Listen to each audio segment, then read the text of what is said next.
ಯಾಕೆ ಅಂದ್ರೆ ಬಾಟಲ್ ನೀರಲ್ಲಿ ಕುಡಿತಾರೆ. ಎಲ್ಲರೂ ಬಾಟಲ್ ನೀರಲ್ಲಿ ಕುಡಿಯೋದಕ್ಕೆ ಆಗೋದಿಲ್ವಲ್ಲ, ಬಡವರು ಇದ್ದಾರೆ ಈ ಜಿಲ್ಲೆಯಲ್ಲಿ. ಚಿಕ್ಕಬಳ್ಳಾಪುರದ ಜಿಲ್ಲಾಡಳಿತ ಭವನದಲ್ಲಿ ಜಿಲ್ಲಾ ಪಂಚಾಯತ್ ಸಭಾಂಗಣದಲ್ಲಿ ಇಂದು ಸಂಸದ ಡಾಕ್ಟರ್ ಕೆ ಸುಧಾಕರ್ ಅಧ್ಯಕ್ಷತೆಯಲ್ಲಿ ದಿಶಾ ಸಮಿತಿ ಸಭೆ ನಡೆಸಲಾಯಿತು. ಸಭೆಯಲ್ಲಿ ಕೇಂದ್ರ ಸರ್ಕಾರದ ಯೋಜನೆಗಳು ಅನುಷ್ಠಾನದ ಕುರಿತು ಸಂಸದರು ಅಧಿಕಾರಿಗಳಿಂದ ಮಾಹಿತಿ ಪಡೆದರು. ನಂತರ ಮಾತನಾಡಿದ ಸಂಸದ ಡಾಕ್ಟರ್ ಕೆ ಸುಧಾಕರ್, ಜಗತ್ತಿನ ಯಾವುದೇ ಪ್ರದೇಶದಲ್ಲಿ ಎರಡನೇ ಹಂತದ ಶುದ್ಧೀಕರಣದ ನೀರು ಬಳಕೆ ಮಾಡುತ್ತಿರುವುದು ದೃಢಪಡಿಸಿದರೆ ನಾನು ರಾಜಕೀಯದಿಂದಲೇ ದೂರ ಹೋಗುತ್ತೇನೆ ಎಂದು ಜಿಲ್ಲಾ ಉಸ್ತುವಾರಿ ಸಚಿವ ಡಾಕ್ಟರ್ ಎಂಸಿ ಸುಧಾಕರ್ ಅವರಿಗೆ ಸವಾಲು ಹಾಕಿದರು. ಬಿಜೆಪಿ ಸರ್ಕಾರ ಮೂರನೇ ಹಂತದ ಶುದ್ಧೀಕರಣಕ್ಕೆ ಮುಂದಾಗಿತ್ತು. ಈ ಕುರಿತು ಬೆಲ್ಜಿಯಂನಲ್ಲಿಯೂ ಘೋಷಣೆ ಮಾಡಲಾಗಿತ್ತು. ಜಿಲ್ಲಾ ಉಸ್ತುವಾರಿ ಸಚಿವರಾಗಲಿ ಮುಖ್ಯಮಂತ್ರಿಗಳಾಗಲಿ ಬಜೆಟ್ ಕಾಪಿ ನೋಡಬಹುದಾಗಿದೆ. ಕಾಂಗ್ರೆಸ್ ಸರ್ಕಾರ 2 ಹಂತದ ಶುದ್ಧೀಕರಣ ಸಾಕು ಎನ್ನುತ್ತಿದೆ. ಜಿಲ್ಲಾ ಉಸ್ತುವಾರಿ ಸಚಿವರು ವೈದ್ಯರೇ ಆಗಿದ್ದಾರೆ. 2 ಹಂತದ ಶುದ್ಧೀಕರಣದ ನೀರು ಹರಿಸುತ್ತಿರುವ ಬಗ್ಗೆ ಜಗತ್ತಿನಲ್ಲಿ ಎಲ್ಲಿಯಾದರೂ ಇದ್ದರೆ ತೋರಿಸಲಿ. ಇವರು ಹೇಳುತ್ತಿದ್ದಾರೆ ನಾವು ಯಾಕೆ ಮಾಡಬೇಕು ಅನ್ನೋ ಧೋರಣೆ ಬಿಡಿ. ರೈತರ ಹಿತಕ್ಕಾಗಿ ಮೂರನೇ ಹಂತದ ಶುದ್ಧೀಕರಣ ಮಾಡಿ ಎಂದು ಸಂಸದರು ಸಲಹೆ ನೀಡಿದರು.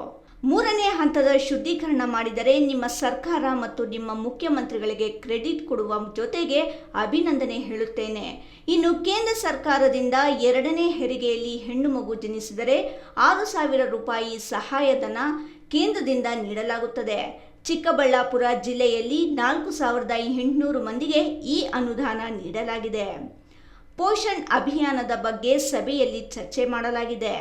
ಆಸ್ಪತ್ರೆಗಳಿಗೆ ಅಗತ್ಯವಿರುವ ವಾಹನಗಳಿಗೆ ಬೇಡಿಕೆ ಇಟ್ಟಿದ್ದು, ಸಿಎಸ್ಆರ್ ಅನುದಾನದಲ್ಲಿ ಕೊಡಿಸುವ ಭರವಸೆ ನೀಡಲಾಗಿದೆ. ಮೆಡಿಕಲ್ ಕಾಲೇಜಿಗೆ ಅಗತ್ಯವಿರುವ ಬಸ್ಗಳನ್ನು ಸಿಎಸ್ಆರ್ ಅನುದಾನದಲ್ಲಿ ಕೊಡಿಸಲಾಗುವುದು ಎಂದರು. 2,500 ಕೋಟಿ ರೂಪಾಯಿ ವೆಚ್ಚದಲ್ಲಿ ದೇವನಹಳ್ಳಿಯಿಂದ ಆಂಧ್ರದ ಗಡಿಯವರೆಗೂ ಹೆಚ್ಚುವರಿಯಾಗಿ 6 ಪಥ ರಸ್ತೆ ನಿರ್ಮಾಣವಾಗಲಿದೆ.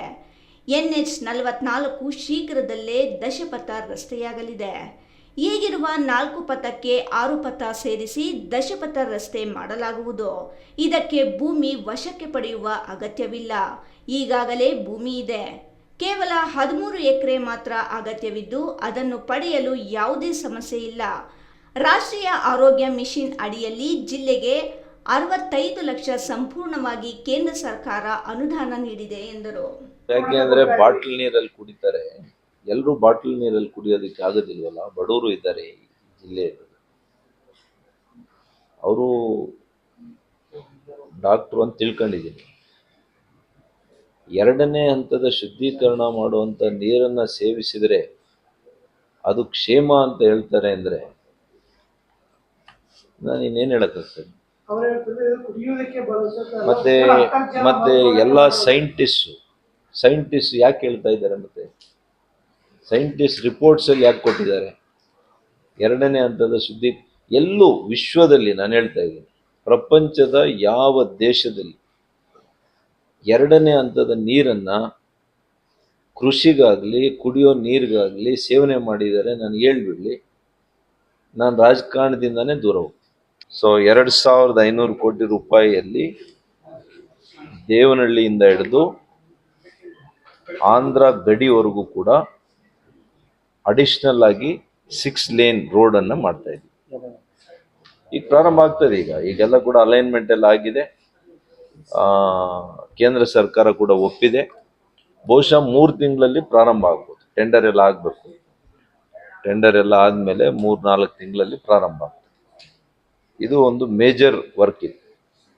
NH-44 10 ಲೇನ್ ಆಗ್ತದೆ ಈಗ, ದಶಪಥ ರಸ್ತೆ. ಇದು ನಮ್ಮ ಇದಕ್ಕೆ ಅಟ್ಯಾಚ್ಮೆಂಟ್. ಈಗಿರುವಂಥ ಎಕ್ಸಿಸ್ಟಿಂಗು 4 ಲೇನ್ ಇದೆ, ಇದಕ್ಕೆ ಇನ್ನು 6 ಲೇನನ್ನು ಆ್ಯಡ್ ಮಾಡಿ ಒಟ್ಟು 10 ಲೇನ್ ಇನ್ಕ್ಲೂಡಿಂಗ್ ಸರ್ವಿಸ್ ರೋಡ್. 2 ಕಡೆ ಸರ್ವಿಸ್ ರೋಡ್ ಇರುತ್ತೆ. ಒಟ್ಟು 10 ಲೇನ್ ರಸ್ತೆ ಇದೆ. ಮತ್ತು ಯಾವುದೂ ಲ್ಯಾಂಡ್ ಅಕ್ವಿಸಿಷನ್ಸ್ ಇಲ್ಲ. ಈಗಾಗಲೇ ಲ್ಯಾಂಡ್ ಇದೆ. NHA ಹತ್ರನೇ ಜಾಗ ಇದೆ. ಮತ್ತು ಯಾವುದೇ ಹೊಸದಾಗಿ ಇವತ್ತು ಜಮೀನನ್ನು ಏನು ನಾವು ಅಕ್ವಿಸಿಷನ್ ಮಾಡುವಂಥ ಅಗತ್ಯ ಇಲ್ಲ. ಭೂಸ್ವಾಧೀನ ಇಲ್ಲ. ಎಲ್ಲೋ ಒಂದು 13 ಎಕರೆ ಏನೋ ಬೇಕಾಗಿದೆ. ಆ 13 ಎಕರೆ ಈಗಾಗಲೇ ಅವರು ಈಗಾಗಲೇ ಖರೀದಿ ಮಾಡಿಟ್ಟಿದ್ದಾರೆ. ಬಹುಶಃ ಅದ್ರದ್ದು ಏನು ಸಮಸ್ಯೆ ಇಲ್ಲ. ಇದು ಭಾಳ ಮುಖ್ಯವಾಗಿದೆ. ಪ್ರಧಾನಮಂತ್ರಿಗಳ ಕುಸುಮ್ ಯೋಜನೆಯಡಿ 300 ಮೆಗಾವ್ಯಾಟ್ಗೂ ಹೆಚ್ಚು ವಿದ್ಯುತ್ ಸೌರಶಕ್ತಿ ಬಳಸಿ ವಿದ್ಯುತ್ ಉತ್ಪಾದನೆ ಮಾಡಿ ಹಗಲಿನಲ್ಲಿ ರೈತರಿಗೆ ನೀಡಲಾಗುವುದು. ಅದರ ಬೆಲೆಯೂ ಕಡಿಮೆ ಇದೆ. ಕೇವಲ 2.90 ರೂಪಾಯಿಗೆ ಯೂನಿಟ್ ವಿದ್ಯುತ್ ನೀಡಲಾಗುವುದು. ದೇಶ ವಿಕಸಿತ ದರದತ್ತ ಹೆಜ್ಜೆ ಇಡುತ್ತಿದೆ. 2047ಕ್ಕೆ ಸಂಪದ್ಭರಿತ ದೇಶವಾಗಿಸಲು ಅಗತ್ಯ ಕ್ರಮಗಳನ್ನು ಯೋಜನೆಗಳ ಮೂಲಕ ಜಾರಿಗೆ ತರಲಾಗುತ್ತಿದೆ. ಜಿಲ್ಲೆಯಲ್ಲಿಯೂ ದೃಢವಾದ ಹೆಜ್ಜೆ ಇಡಲಾಗುತ್ತಿದೆ. ಕೇಂದ್ರ ಸರ್ಕಾರ ರಾಗಿಗೆ ಬೆಂಬಲ ಬೆಲೆ 4,886 ರೂಪಾಯಿ ನೀಡುತ್ತಿದೆ. ಈ ಹಿಂದೆ ಯುವಿಎ ಸರ್ಕಾರದ ಅವಧಿಯಲ್ಲಿ ರಾಗಿಗೆ ಕೇವಲ 1,500 ರೂಪಾಯಿ ಮಾತ್ರ ಬೆಂಬಲ ಬೆಲೆ ನೀಡಲಾಗುತ್ತಿತ್ತು ಎಂದರು. 17ನೇ ಬಜೆಟ್ ಮಂಡಿಸುತ್ತಿರುವ ಸಿದ್ದರಾಮಯ್ಯನವರಿಗೆ ಅಭಿನಂದನೆ ಸಲ್ಲಿಸುವುದಾಗಿ ಹೇಳಿದ ಸಂಸದ ಡಾಕ್ಟರ್ ಕೆ. ಸುಧಾಕರ್, ಇದೊಂದು ವಿಶೇಷ ಅವಕಾಶ ಸಿದ್ದರಾಮಯ್ಯ ಅವರಿಗೆ ಸಿಕ್ಕಿದೆ. ಈ ಬಜೆಟ್ನಲ್ಲಿ ಇತಿಹಾಸದಲ್ಲಿ ದಾಖಲೆ ಮಾಡಿರುವ ಸಿದ್ದರಾಮಯ್ಯನವರು ಅತಿ ಹೆಚ್ಚು ಸಾಲ ಮಾಡಿದ ಕೀರ್ತಿಗೂ ಪಾತ್ರರಾಗಬೇಡಿ. ರಾಜ್ಯದ ಜನರ ಮೇಲೆ ಆರ್ಥಿಕ ಹೊರೆ ಹೊರಿಸುವ ಕೆಲಸವನ್ನು ಕಡಿಮೆ ಮಾಡಬೇಕು. ರಾಜ್ಯದ ಆರ್ಥಿಕ ಶಿಸ್ತು ಗಮನದಲ್ಲಿಟ್ಟುಕೊಂಡು ಸಲಹೆ ನೀಡಲು ಬಯಸುತ್ತೇನೆ ಎಂದರು. 4 ಲಕ್ಷಕ್ಕೂ ಹೆಚ್ಚು ಕೋಟಿ ರಾಜ್ಯ ಸರ್ಕಾರ ಸಾಲ ಮಾಡಿದೆ ಎಂದು ಟ್ವೀಟ್ ಮಾಡಲಾಗಿದೆ. ವಿತಂಡವಾದ ಮಾಡುವುದು ಬೇಡ. ಕರ್ನಾಟಕ ಪ್ರಗತಿಯನ್ನು ಕಂಡಿರುವ ರಾಜ್ಯ. ಆರ್ಥಿಕ ಅಶಿಸ್ತಿನಿಂದ ನಾಳೆ ಬರುವ ಸರ್ಕಾರ ರಾಜ್ಯವನ್ನು ಮುಂದುವರಿಸಲು ಸಾಧ್ಯವಿಲ್ಲ ಎಂದರು. ಮೊದಲನೇದಾಗಿ 17ನೇ ಬಡ್ಜೆಟನ್ನು ಮಂಡಿಸ್ತಾ ಇರತಕ್ಕಂಥ ಮಾನ್ಯ ಮುಖ್ಯಮಂತ್ರಿಗಳು ಸಿದ್ದರಾಮಯ್ಯನವರು, ಅವರಿಗೆ ನಾನು ಹಾರ್ದಿಕ ಶುಭಾಶಯಗಳನ್ನು, ಅಭಿನಂದನೆಗಳನ್ನು ತಿಳಿಸ್ತೀನಿ. ಇಷ್ಟು ಬೇರೆಯವರಿಗೆ ಯಾರಿಗೂ ಕೂಡ ಅವಕಾಶ ಸಿಕ್ಕಿರಲಿಲ್ಲ. ಹಾಗಾಗಿ ಇದೊಂದು ವಿಶೇಷ ಅವಕಾಶ ಅವ್ರಿಗೆ ಸಿಕ್ಕಿದೆ. ಇನ್ನು ನಾಳೆ ಅವರು ಏನು ಮಂಡಿಸ್ತಾ ಇದ್ದಾರೆ, ಈ 17ನೇದೋ 18ನೇದೋ ಮಂಡಿಸ್ತಾ ಇದ್ದಾರೆ. ಈ ಬಡ್ಜೆಟ್ನಲ್ಲಿ ನಾನು ಇಷ್ಟು ಮಾತ್ರ ಮುಖ್ಯಮಂತ್ರಿಗಳಿಗೆ ಕಿವಿ ಮಾತನ್ನು ಹೇಳಲಿಕ್ಕೆ ಬಯಸ್ತೀನಿ. ಇತಿಹಾಸದಲ್ಲಿ ಯಾವ ರೀತಿ ನೀವು ರೆಕಾರ್ಡ್ ಮಾಡಿದ್ರಿ, ಎಷ್ಟು ಬಾರಿ ಮಂಡಿಸಿದ್ದೀರಿ ಅಂತೇಳಿ, ಇತಿಹಾಸದಲ್ಲಿ ಅತಿ ಹೆಚ್ಚು ಸಾಲ ಮಾಡಿರ್ತಕ್ಕಂಥ ಮುಖ್ಯಮಂತ್ರಿ ಅಂತ ಅನ್ಸ್ಕೊಳಕ್ಕೆ ಹೋಗ್ಬೇಡಿ. ದಯವಿಟ್ಟು ಸಾಲ ಕಡಿಮೆ ಮಾಡಿ ಹೊರೆಯನ್ನು, ಈ ರಾಜ್ಯದ ಜನರ ಹೊರೆಯನ್ನು, ಆರ್ಥಿಕವಾಗಿ ಹೊರೆಯನ್ನು ಏನು ಹೊರಿಸುವಂಥ ಕೆಲಸ ಆಗ್ತಾ ಇದೆ ಸತತವಾಗಿ, ಅದನ್ನು ಕಡಿಮೆ ಮಾಡಿ ಅಂತೇಳಿ ನಾನು ಅವರಿಗೆ ಕಿವಿ ಮಾತನ್ನು ಹೇಳ್ತೇನೆ. ಇದು ಟೀಕೆ ಅಲ್ಲ, ಇದು ನಾನು ರಾಜ್ಯದ ಆರ್ಥಿಕ ಶಿಸ್ತನ್ನು ಮನಸ್ಸಿನಲ್ಲಿಟ್ಕೊಂಡು ಅವರಿಗೆ ಸಲಹೆಯನ್ನು ಕೊಡ್ತಾ ಇದ್ದೀನಿ. ಇದೇ ರೀತಿಯಲ್ಲಿ ಸಾಲ ಮಾಡುತ್ತಾ ಹೋದರೆ ಸಾಲಕ್ಕೆ ಬಡ್ಡಿ ಕಟ್ಟಲು ಕಷ್ಟಪಡಬೇಕಾಗುತ್ತದೆ. 5 ಲಕ್ಷಕ್ಕೂ ಹೆಚ್ಚು ಸರ್ಕಾರಿ ಅಧಿಕಾರಿಗಳಿದ್ದಾರೆ. ಅವರಿಗೆ ವೇತನ ನೀಡಲು ಸಾಧ್ಯವಾಗುತ್ತಿಲ್ಲ. ಬಯಲು ಸೀಮೆ ಜಿಲ್ಲೆಗಳಿಗೆ ಹರಿಸುತ್ತಿರುವ HN ವ್ಯಾಲಿ ಮತ್ತು KC ವ್ಯಾಲಿ ನೀರು 3ನೇ ಹಂತದ ಶುದ್ಧೀಕರಣ ಆಗಲೇಬೇಕು. 2 ಹಂತದಲ್ಲಿ ಶುದ್ಧೀಕರಣ ಮಾಡಿ ಬಿಟ್ಟಿರುವುದು ಅಪಾಯಕಾರಿಯಾಗಿದೆ.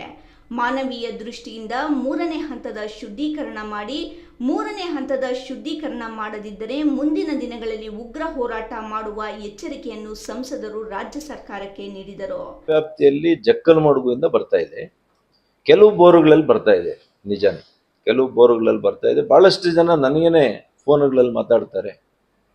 ನಾನಂತೂ ಈಗ ಇವರು 3ನೇ ಅಂತ ಮಾಡದೇ ಇದ್ದರೆ ನಾನು ಕೂಡ ಮುಂದಿನ ದಿನಗಳಲ್ಲಿ ಇದನ್ನು ಉಗ್ರವಾಗಿರ್ತಕ್ಕಂಥ ಪ್ರತಿಭಟನೆಯನ್ನು, ಅನೇಕ ಬಗೆಯ ಪ್ರತಿಭಟನೆಯನ್ನು ನಾನು ರೂಪಿಸ್ತೀನಿ. ಅಲ್ಲದೆ ಶಾಸಕರು, ಜಿಲ್ಲಾ ಉಸ್ತುವಾರಿ ಸಚಿವರು ಸರ್ಕಾರದಲ್ಲಿ ಪ್ರಭಾವಿಗಳಾಗಿದ್ದಾರೆ. ಅವರು ಹೇಳಿ 3ನೇ ಹಂತದ ಶುದ್ಧೀಕರಣ ಮಾಡಿಸ್ತಾರೆ ಎಂದುಕೊಂಡಿದ್ದೇನೆ ಎಂದರು. ಯಾವುದೇ ಸರ್ಕಾರ ಇರಲಿ, ನಾನು ಹೇಳೋದು ಮಾಡಲೇಬೇಕು.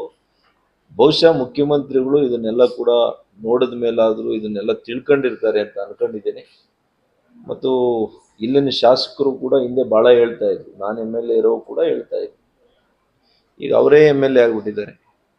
ಅವರು ಜಿಲ್ಲಾ ಉಸ್ತುವಾರಿ ಸಚಿವರು, ಇವರೆಲ್ಲ ಕೂಡ ಭಾಳ ಪ್ರಭಾವಿಗಳಾಗಿದ್ದಾರೆ ಸರ್ಕಾರದಲ್ಲಿ. ಹೇಳಿ ಮಾಡಿಸ್ತಾರೆ ಅಂತ ತಿಳ್ಕೊಂಡಿದ್ದೆ. ಅವ್ರಿಗೆ ಯಾವ ಲೆಕ್ಕ 3ನೇ ಹಂತದ ಇದು ಶುದ್ಧೀಕರಣ ಮಾಡಿಸ್ತಾರೆ ಅಂತ ನಾನು ಅನ್ಕೊಂಡಿದ್ದೀನಿ. ನೋಡೋಣ, ನಾಳೆ ಬಡ್ಜೆಟ್ ಆದಮೇಲೆ ಹೇಳೋಣ.